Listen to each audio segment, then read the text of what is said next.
Author says that, author बताते हैं इसमें, वो कहते हैं कि conference room in the central bureau was so quiet that an outsiders would have thought it was empty. यानी वो कहते हैं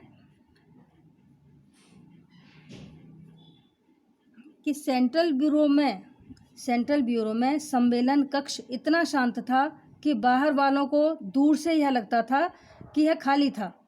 यह पूरी तरह से भरा हुआ था, लेकिन केंद्रीय समिति के सदस्य असामान्य रूप से चुप थे। वे जानते थे कि उनका मुखिया कुछ जरूरी घोषणा करने वाला था, जरूरी अनाउंसमेंट करने वाला था। साथियों, अब देखिए वो जरूरी अनाउंसमेंट क्या था। कॉलेजियस यानी साथियों, जैसा मुझे पता चला है मैं वैसी खबर आपको दूंगा। Okay colleagues, I will give you the report as I have it. साथियों, जैसा मुझे पता चला है वैसी खबर मैं आपको दूंगा। जब मैं बोलूँगा तो हो सकता है परिस्थिति में बदलाव हो जाए। मुखिया कागज़ों को सही क्रम में लगाने के लिए ठहरा और फिर बोलना शुरू किया। 2 अंतरिक्ष यान हमारी तरफ बढ़ रहे हैं। एक तो वास्तव में हमारे ग्रह की परिक्रमा कर रहा है, जबकि दूसरा अभी दूर है। हमारा अनुमान है कि वे पड़ोसी ग्रह से आ रहे हैं। हमें क्या करना चाहिए? नंबर 1, कृपया अपने विचार बताइए। Okay, number one was in change of difference.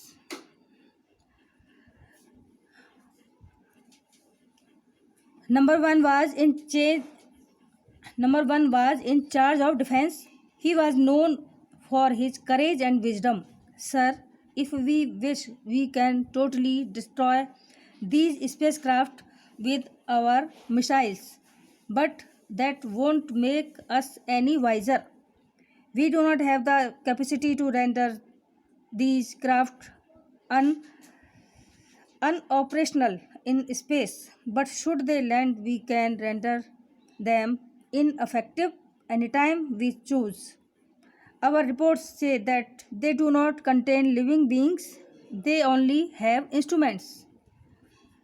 Okay, यानी in this stanza author says that number 1 सुरक्षा प्रभारी था। कौन था? Number 1 was in charge of defence. Number 1 सुरक्षा प्रभारी था। वह अपनी बुद्धिमत्ता और साहस के लिए जाना जाता था। श्रीमान, यदि हम चाहें तो अपनी मिसाइलों से इन अंतरिक्ष यानों को पूरी तरह नष्ट कर सकते हैं, लेकिन इससे हमें कोई जानकारी प्राप्त नहीं होगी। हमें ऐसी क्षमता नहीं है कि हम उन अंतरिक्ष यानों को अंतरिक्ष में निष्क्रिय कर सकें। लेकिन अगर वे पृथ्वी पर उतरते हैं तो हम उन्हें किसी भी समय बेकार यानी निष्क्रिय कर सकते हैं।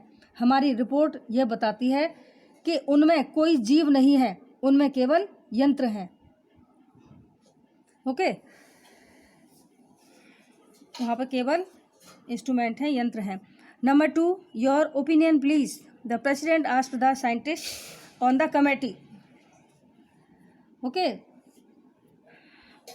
I recommended non-interference and passive observations since we do not know the power of the senders of these spacecraft. Okay, and we are still in the dark about their intentions.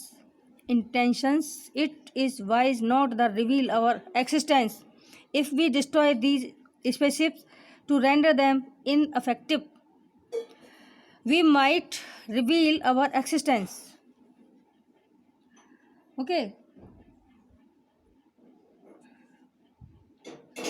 यानी in this stanza author says that, author कहते हैं कि number 2 यानी जो उन्होंने बताया, आपको क्या विचार है, आपका क्या विचार है। Number 2, your opinion please. Number 2, आपका क्या विचार है। मुखिया ने समिति के वैज्ञानिक से पूछा।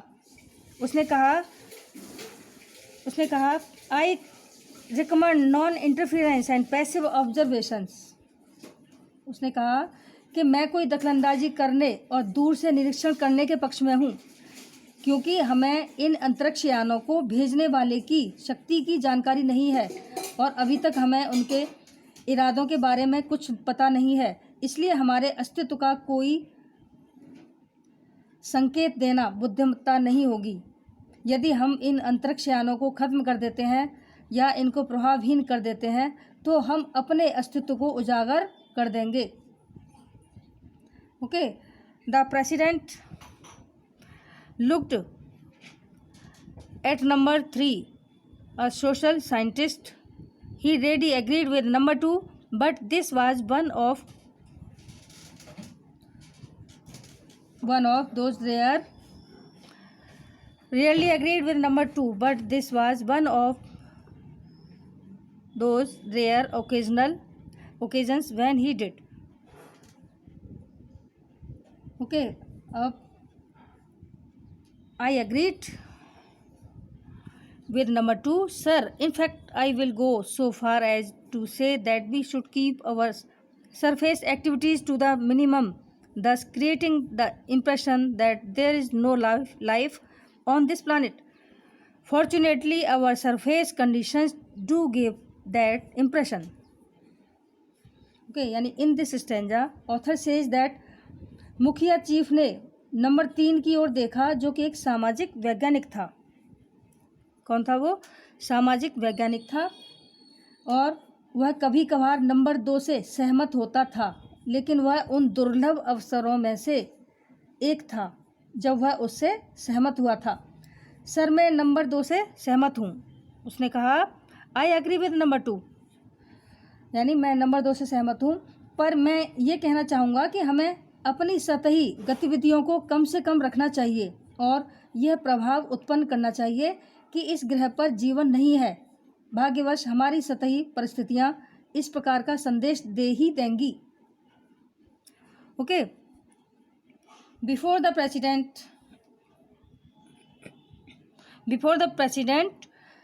could speak, the personal telephone rang. He lifted the receiver and listened quietly for a minute.